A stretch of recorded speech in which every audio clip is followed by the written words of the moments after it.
Alors merci pour l'introduction de Malou. Alors, sur le texte que Malou nous a lu, il y aurait de quoi faire une série de 10 prédications. Oh oui. Facilement. Et d'autant que moi, là où je souhaite attirer votre attention, c'est surtout sur une prophétie que nous trouvons dans Ésaïe chapitre 52, les versets 13 à 15, et ensuite tout le chapitre 53. Lorsque j'ai commencé à travailler sur ce texte prophétique, j'ai réalisé que il y aurait de quoi faire une émission, une étude biblique, d'ailleurs que je ferai sous forme d'émission. Hein. Parce que voyez-vous, il y a un souci, si je puis dire ainsi, avec Ésaïe 53, c'est qu'il y a des théologiens de différentes religions qui n'identifient pas dans Ésaïe 53 le Messie. Or, pour nous chrétiens, c'est une évidence. Oui. Et je vais aujourd'hui m'arrêter sur deux textes, Ésaïe 53 et Actes chapitre 8, versets 26 à 40. Mais voyez-vous, il y a énormément de textes. Pour pratiquement chaque verset de Ésaïe 53, il y a des concordances dans le Nouveau Testament apportées par Jésus, apportées par Pierre, apportées par Paul. D'accord ? La Bible s'interprète par la Bible. Alors, quelques mots sur Ésaïe. On disait de lui on dit encore aujourd'hui de lui que c'est le prophète évangélique. Parce que c'est lui qui a apporté le plus clairement de prophéties sur le salut. Hein, j'ai toutes les références ici, mais je ne vais pas vous les donner parce que ça ne vous servirait pas à grand chose, parce que vous n'avez pas de quoi noter.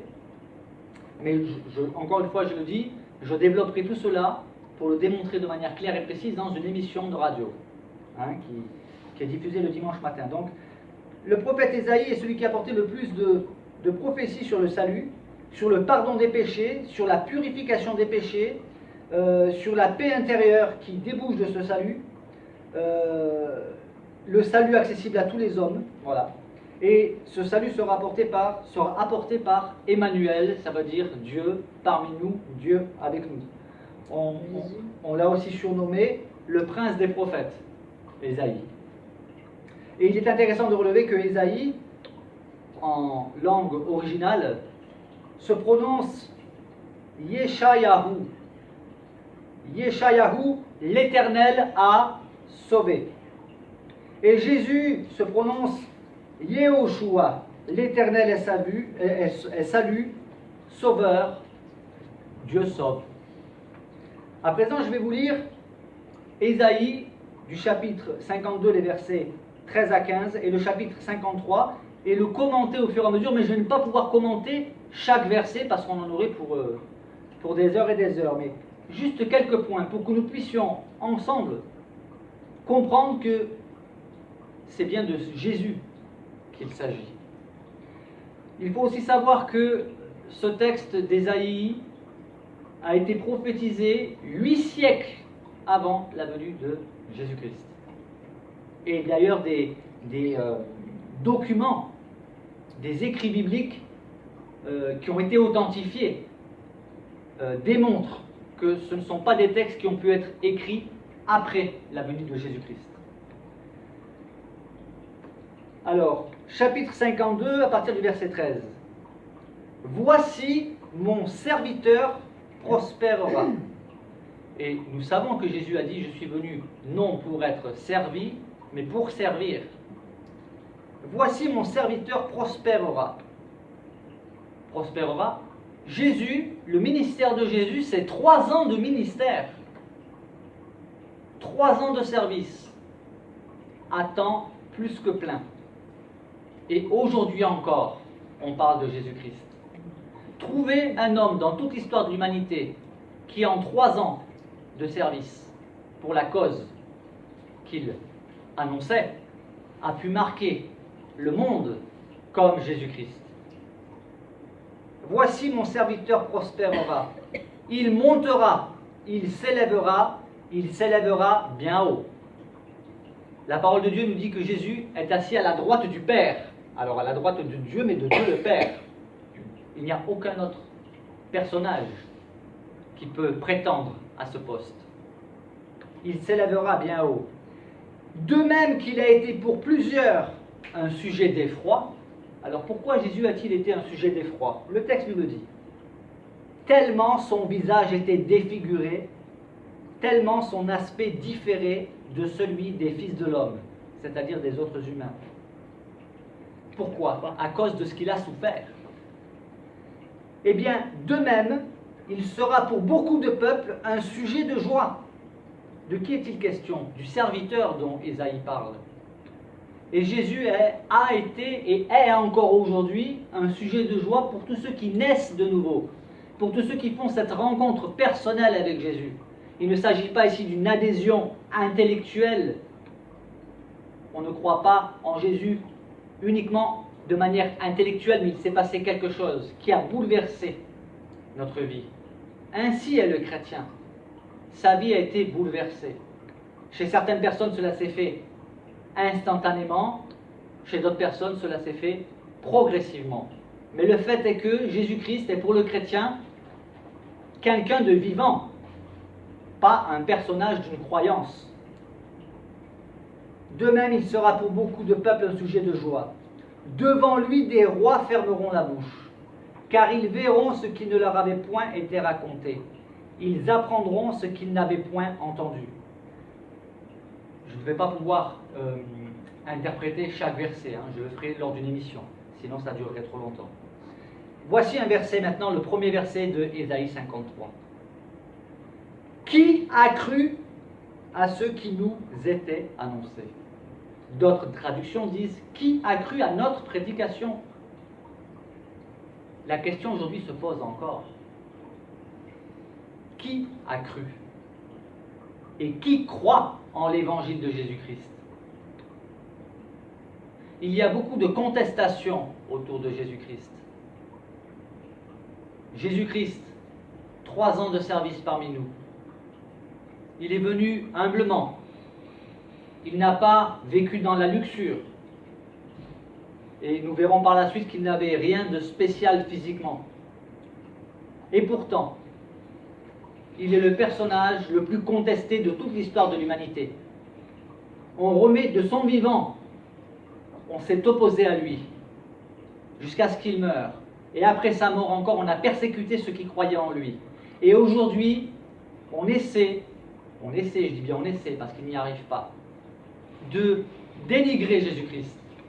Ça y va à coup de reportages, d'émissions, de vidéos, de pseudo-théologiens, de pseudo-savants qui prétendent savoir. Mais voyez-vous, la parole de Dieu sait se défendre toute seule.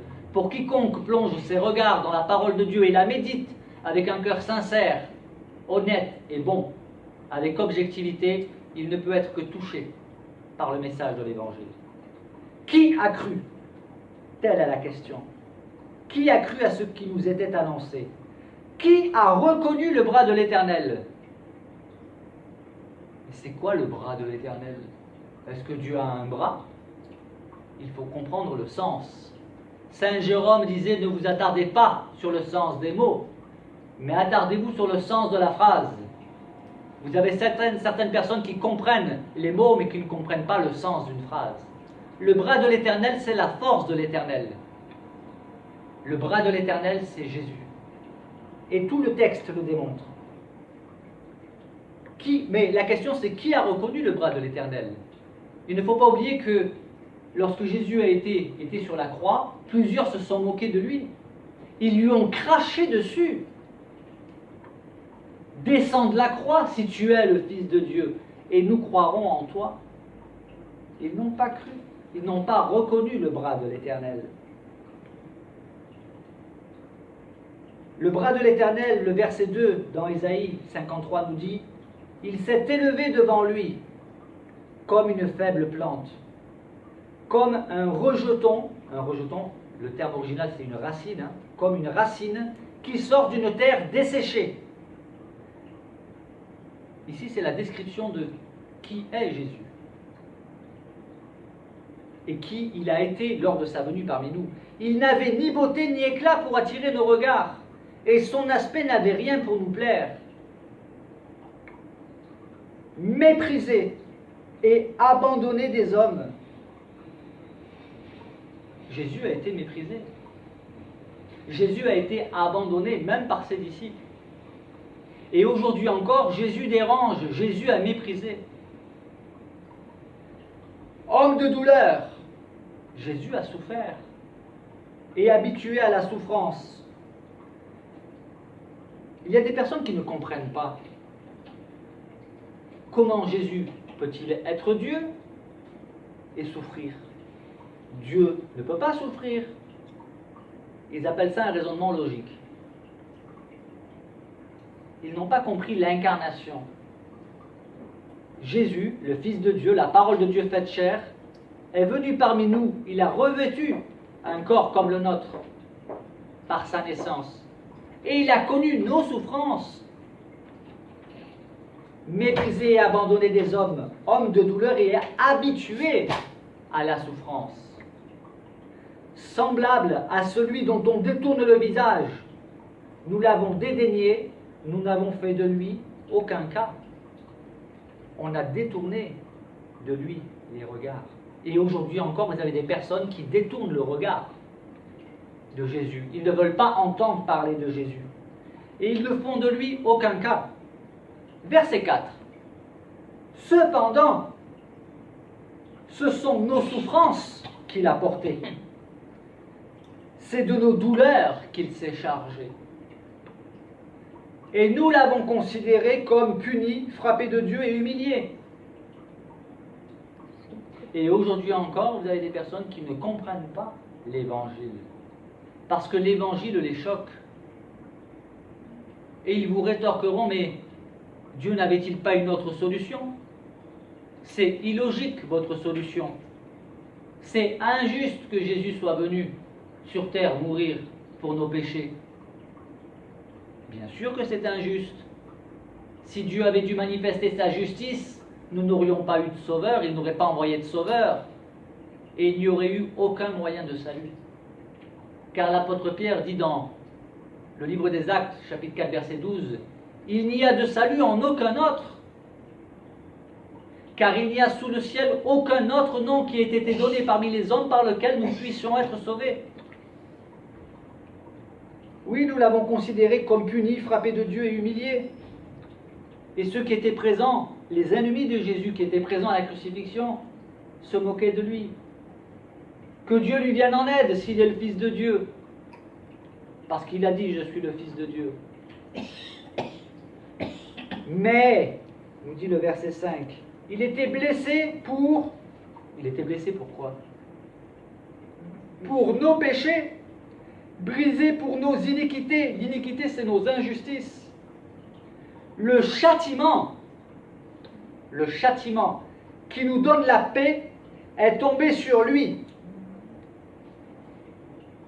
Le châtiment que nous méritions à cause de nos péchés est tombé sur Jésus.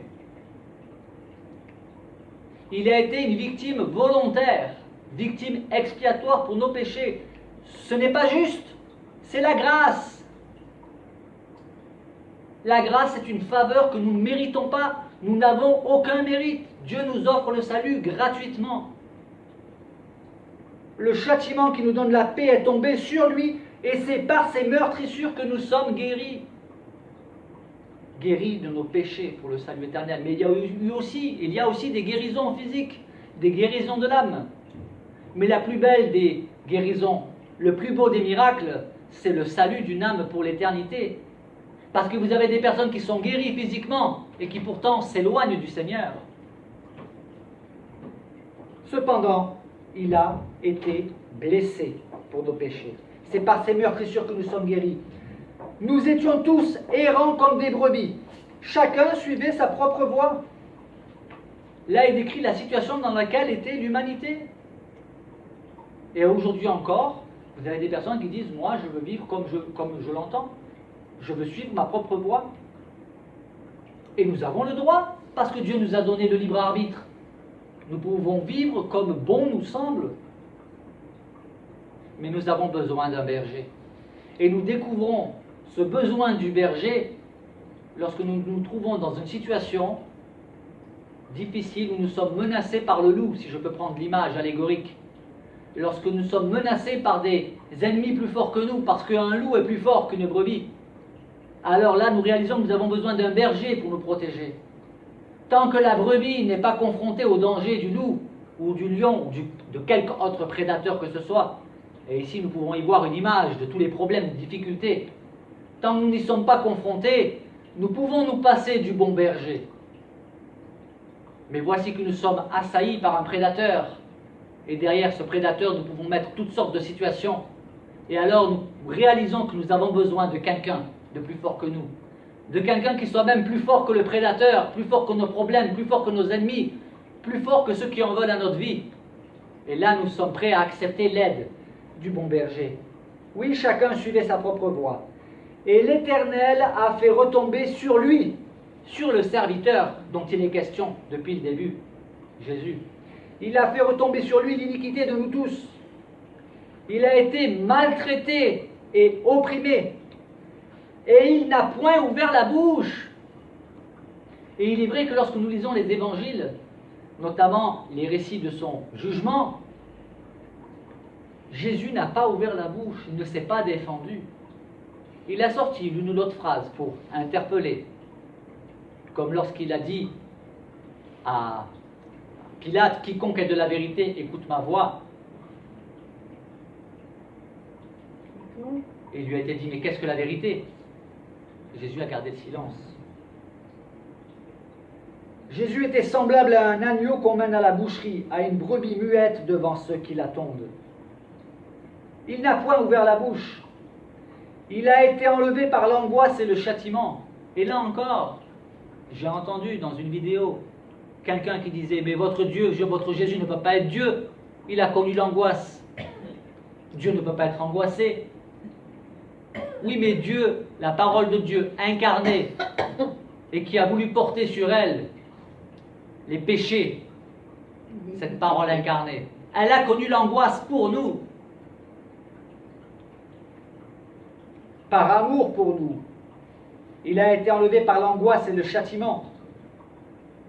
Il a prononcé ces paroles sur la croix. Eli, Eli, lama sabachthani. Mon Dieu, pourquoi m'as-tu abandonné? Et certaines personnes se ruent sur ce verset pour dire, regardez, même dans votre Bible, il est écrit que Dieu l'a abandonné. Or, Jésus était en train de citer jusqu'au bout. Il était en train de citer les Saintes Écritures. Il accomplissait les Saintes Écritures.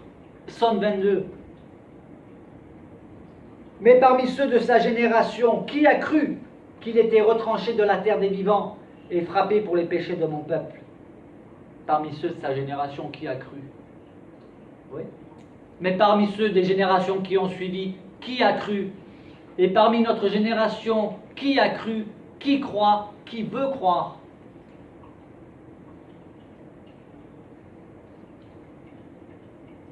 On a mis son sépulcre parmi les méchants, son tombeau avec le riche. Quelle précision! Lisez les textes des évangiles. Joseph d'Arimathée a donné son tombeau pour Jésus. Il était riche. Son tombeau a été mis parmi les riches. Quoiqu'il n'ait point commis de violence et qu'il n'y ait point de fraude dans sa bouche. Jésus n'a jamais commis de violence, il n'y avait pas de fraude dans sa bouche. Et voici un verset mystérieux, il a plu à l'Éternel de le briser par la souffrance. Est-ce que Dieu a pris plaisir à faire souffrir son Fils en le soumettant à ce supplice? Voyez-vous, si nous essayons de sonder les mystères de Dieu, nous risquons d'en perdre la raison. Il ne faut pas comprendre que Dieu a pris plaisir à la souffrance telle qu'elle était, mais c'était le plan de Dieu. C'était le seul moyen que nous, les pécheurs, soyons rendus agréables à Dieu.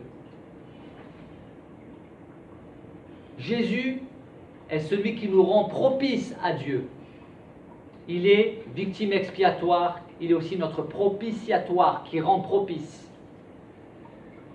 Dieu voit toujours plus loin, Dieu voyait, et Jésus le savait, au travers de ce sacrifice, les milliards de personnes qui au long des siècles seraient sauvées. Après avoir livré sa vie en sacrifice pour le péché, certaines personnes ont voulu voir dans ce chapitre d'Ésaïe, le 53e chapitre, un peuple, le peuple d'Israël, un ensemble de personnes. Mais cela ne peut pas coller avec ce verset. Nous voyons bien ici qu'il est question d'une personne. Et il a livré sa vie en sacrifice pour le péché. Personne d'autre que Jésus ne pouvait livrer sa vie en sacrifice pour le péché. Pas même un peuple nombreux. Des pécheurs ne peuvent pas livrer leur vie pour d'autres pécheurs. Il faut que le sacrifice soit sans tache. Il verra une postérité et prolongera ses jours. Et l'œuvre de l'Éternel prospérera entre ses mains. Et depuis le sacrifice de Jésus, malgré les ennemis acharnés de l'Évangile, malgré les martyrs, l'Évangile est encore aujourd'hui annoncé, 2000 ans plus tard. L'œuvre de l'Éternel prospérera entre ses mains. À cause du travail de son âme, il rassasiera ses regards, et par sa connaissance, mon serviteur juste, justifiera beaucoup d'hommes, et il se chargera de leurs iniquités. C'est pourquoi je lui donnerai sa part avec les grands. Il partagera le butin avec les puissants, parce qu'il s'est livré lui-même à la mort, et qu'il a été mis au nombre des malfaiteurs.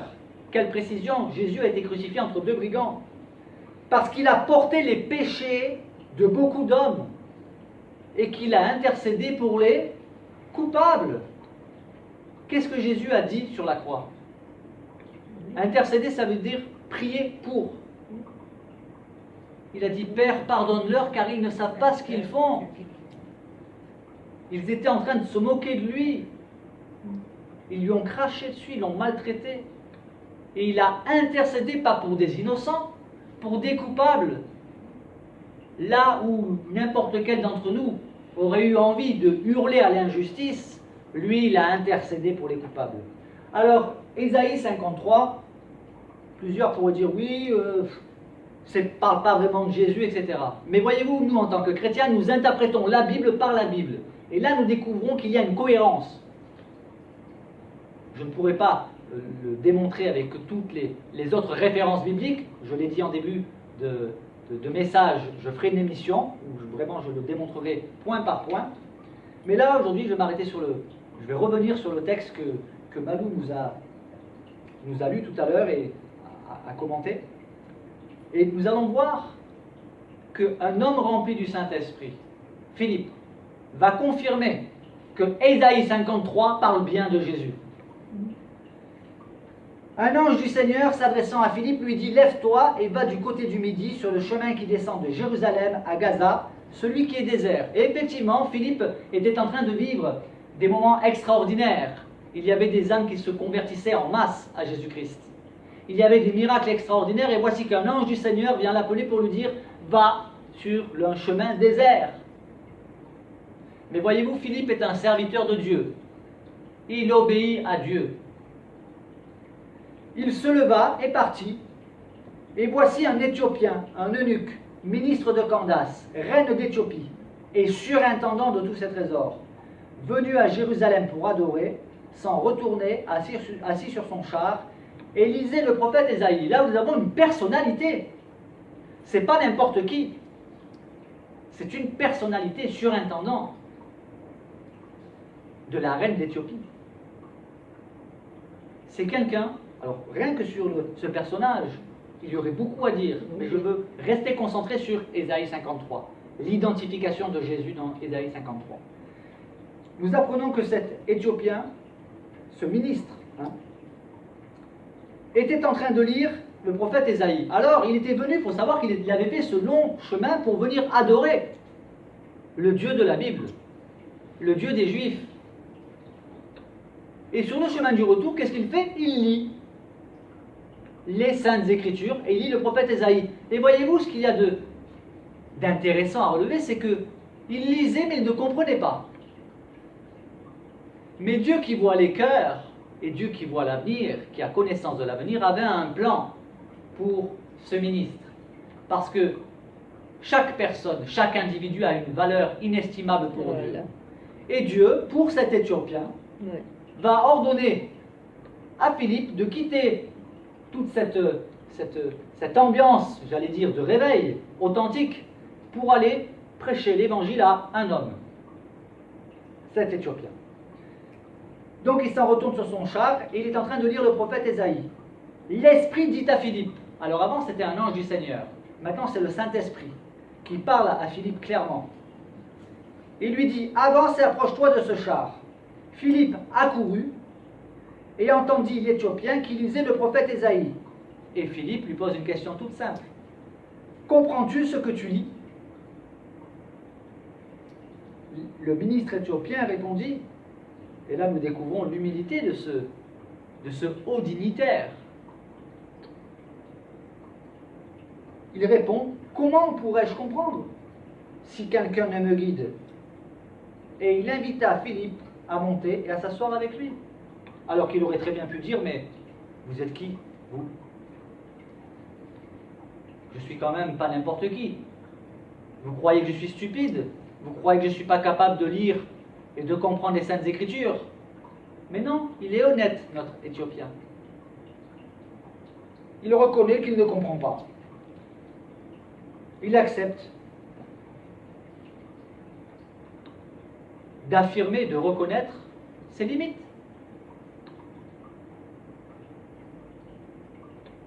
Et donc il invite Philippe à monter et à s'asseoir avec lui. Alors le passage de l'Écriture qu'il lisait était celui-ci.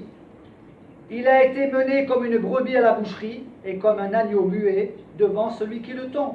Il n'a point ouvert la bouche. Dans son humiliation, son jugement a été levé et sa postérité qui la dépeindra, car sa vie a été retranchée de la terre. Et il s'agit ici, là, d'une version de ce qu'on appelle la Septante, c'est-à-dire une traduction grecque de l'Ancien Testament. Et nous voyons que ce n'est pas du mot pour mot, mais cela ne pose aucun problème puisque le sens n'est pas changé. Cependant, nous identifions facilement qu'il s'agit bien d'Ésaïe 53, ce que nous venons de lire avant. Et l'eunuque dit à Philippe, « Je te prie, de qui le prophète parle-t-il ainsi? Est-ce de lui-même ou de quelqu'un d'autre » Alors Philippe, ouvrant la bouche, et commençant par ce passage de l'Écriture, lui annonça quoi? La bonne nouvelle de Jésus. Et comme ils continuaient leur chemin, ils rencontrèrent de l'eau, et l'eunuque dit, « Voici de l'eau, qu'est-ce qui empêche que je ne sois baptisé » Philippe dit, « Si tu crois de tout ton cœur, cela est possible. » Et l'eunuque répondit, « Je crois que Jésus-Christ est le Fils de Dieu. » Il fit arrêter le char. Philippe et l'eunuque descendirent tous deux dans l'eau, et Philippe baptisa l'eunuque. Nous comprenons là que dans l'exposé de l'Évangile, Philippe a parlé de Jésus-Christ et il a parlé du baptême, le baptême par immersion. C'est par déduction que nous le comprenons, puisqu'au départ, notre Éthiopien n'y connaît rien, et après qu'il ait parlé avec Philippe, l'Éthiopien reconnaît qu'il a besoin d'être sauvé. Puisqu'il dit, « Je crois que Jésus-Christ est le Fils de Dieu. » C'était suffisant pour qu'il soit baptisé. Et voici qu'après cela, quand ils furent sortis de l'eau, c'est-à-dire après le baptême, l'Esprit du Seigneur enleva Philippe, et l'eunuque ne le vit plus, tandis que joyeux, il poursuivait sa route. Philippe se trouva dans Azote, d'où il alla jusqu'à Césarée en évangélisant toutes les villes par lesquelles il passait. Et là, il s'est passé un miracle. Philippe a été carrément transporté par le Saint-Esprit d'un endroit, d'un point A à un point B. D'abord, il évangélisait au milieu de grandes foules. Il a obéi à l'ange, il s'est dirigé sur un chemin désert pour annoncer l'évangile à une personne. Et après, une fois que sa mission a été accomplie, il a été transporté par le Saint-Esprit, il se retrouve de nouveau dans une ville pour évangéliser. Et nous voyons qu'il y a quelque chose d'extraordinaire, c'est qu'à présent, notre ministre éthiopien rentre chez lui en ayant compris l'évangile, en ayant compris Ésaïe, le texte d'Ésaïe qu'il ne comprenait pas auparavant, et surtout avec la joie du salut dans le cœur. Et c'est cela le plus important. Jésus a dit qu'il y a de la joie dans le ciel pour un seul pécheur qui se repent. Alors il y aurait encore beaucoup à dire. L'essentiel qu'il faut retenir, c'est que Ésaïe a bien prophétisé et avec précision la venue et surtout le sacrifice de Jésus-Christ. C'est une certitude. Et Jésus-Christ est mort pour nos péchés. Scandale pour les uns, folie pour les autres. Il y en a qui vous disent c'est un scandale ce que vous nous racontez là. D'autres vous diront c'est une folie. Ce n'est pas logique.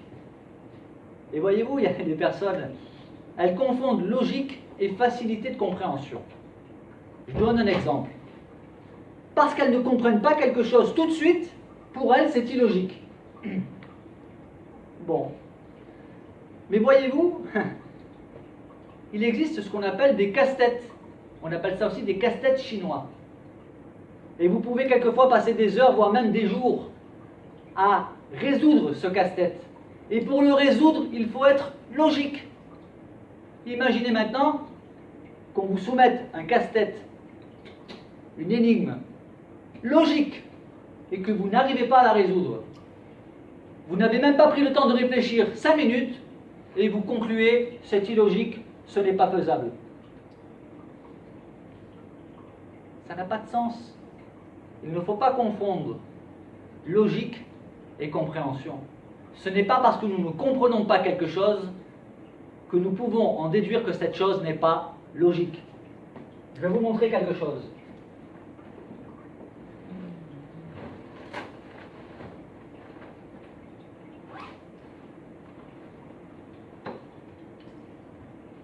J'en ai un avec moi, ça tombe bien, j'en ai même deux.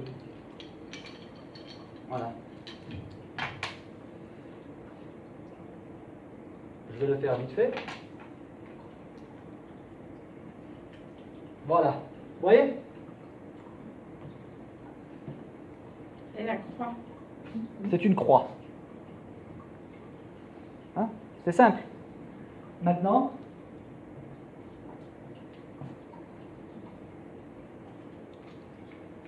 voilà. Je vous montre les pièces.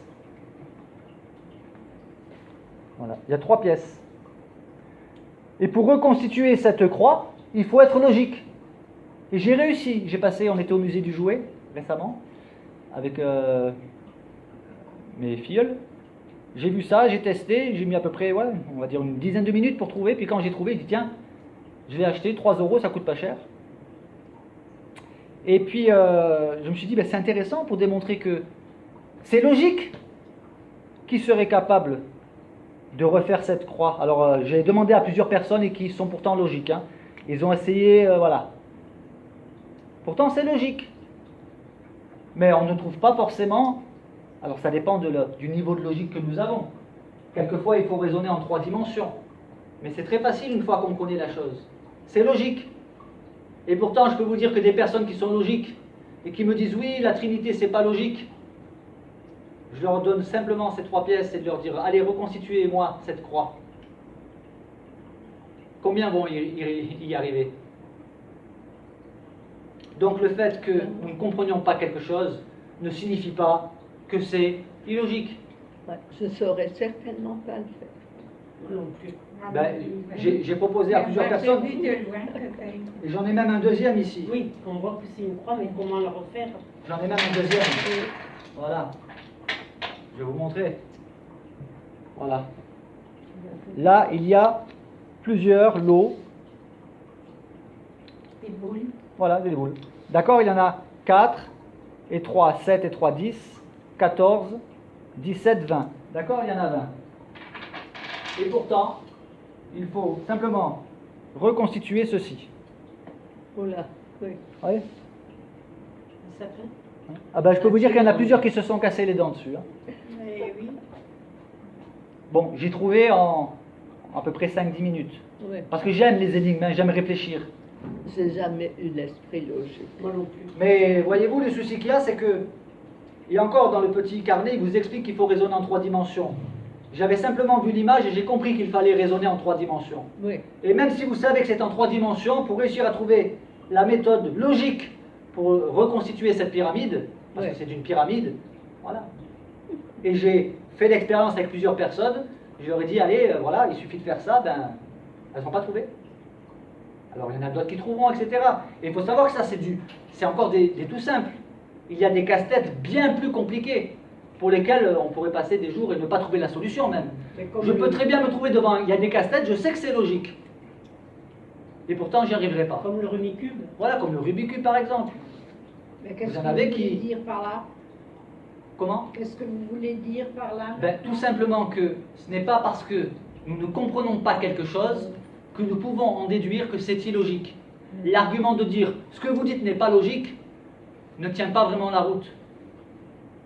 L'évangile n'est pas quelque chose de logique. Déjà, l'évangile n'est pas quelque chose qui correspond à notre logique humaine, parce que pour nous, Nous, on dit j'ai bien fait, je Voilà. mérite. voilà, notre logique à nous est basée sur le mérite.